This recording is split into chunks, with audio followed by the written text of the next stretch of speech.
पिछले जब से आचार संहिता लगी है तब से ये प्रक्रिया चालू है धरपकड़ की।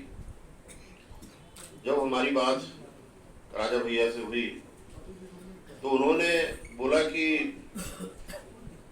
जबलपुर में सराफा एसोसिएशन व सराफा व्यापारी व अन्य व्यापारी, मेरी पेट्रोलियम एसोसिएशन में बात हुई, पेट्रोल पंप में भी ये प्रॉब्लम चल रहा है। कपड़ा व्यापारी जो बाहर से आते हैं या बाहर माल लेके जाते हैं गांव साइड से, तो आचार संहिता इसलिए नहीं है कि व्यापारियों को परेशान किया जाए। आचार संहिता इसलिए है कि बहुत से नियम के लिए होता है। आज भारतवर्ष में जो रेवेन्यू कलेक्ट हो रही है, अगर सबसे ज्यादा रेवेन्यू अगर कोई कलेक्ट करके दे रहा है तो सिर्फ व्यापारी लोग दे रहे हैं। आज हम पब्लिक से जीएसटी कलेक्ट करते हैं और सरकार को देते हैं। ऐसा भी नहीं है कि कोई जीएसटी की चोरी कर रहा हो,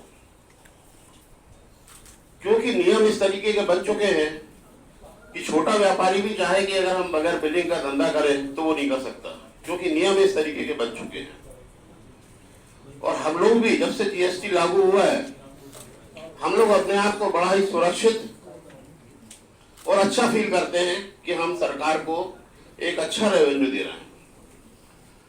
जब ये हिंदुओं का त्योहार आता है, यह एक दीपावली पूरे भारतवर्ष के लिए सबसे महत्वपूर्ण त्योहार है। हर घर में, हर परिवार में, हर जाति में ये त्योहार मनाया जाता है। इस त्योहार में खरीदारियां, चाहे वो गाड़ी हो, कपड़े हो, सोना चांदी हो, और साथ ही शादियों का सीजन भी होता है। लोग खरीदने निकलते हैं। जैसा कि राजा भैया ने बताया कि बीच में अगर कोई कस्टमर आ रहा है तो उसे पकड़ लेते हैं, अगर कोई सोना लेके जा रहा है उसे पकड़ लेते हैं। तो आप ये बताइए कि हम कहां तक सफाई देंगे और क्या सफाई देना संभव है?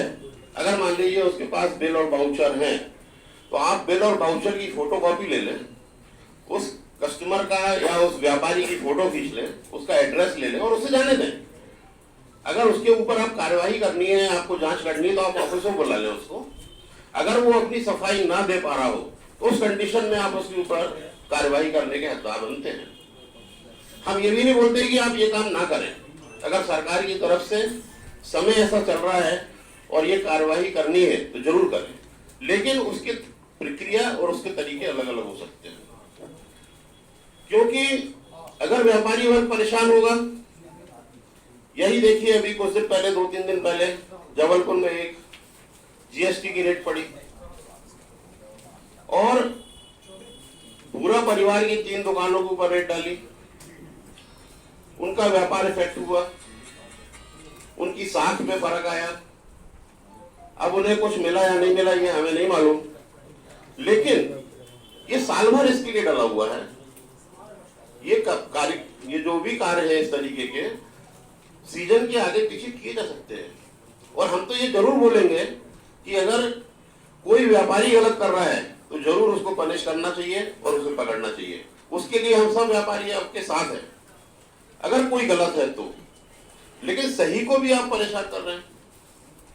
तो जब राजा भैया ने ऐसा बोला तो हमने कैट के द्वारा भोपाल में हमारी कैट टीम ने जाकर चुनाव निर्वाचन अधिकारी को एक ज्ञापन सौंपा और हमने उनसे ये बोला कि इस तरीके की कार्यवाही के लिए एक कम से कम व्यापारियों के लिए कार्ड बना दिए जाए, जो पिछले कई सालों से बनते आ रहे हैं। उस कार्ड का सैंपल भी है, ये देखिए। इस तरीके के कार्ड सरकार के द्वारा इशू किए जाते थे, ताकि अगर मान लीजिए कोई अपना पैसा या कोई व्यापारी, स्वर्ण व्यापारी उसको लेके जा रहा है तो उस कंडीशंस में उसे छोड़ दिया जाए, क्योंकि इसमें एक गवर्नमेंट अधिकारी के, एडिशनल कलेक्टर के या किसी एसडीओपी के सिग्नेचर होते थे। और अगर मान लीजिए हमारे जो अध्यक्ष साहब हैं, हर संस्था, हर व्यापार में एक व्यापारिक संगठन है, उस संगठन का कोई अध्यक्ष है।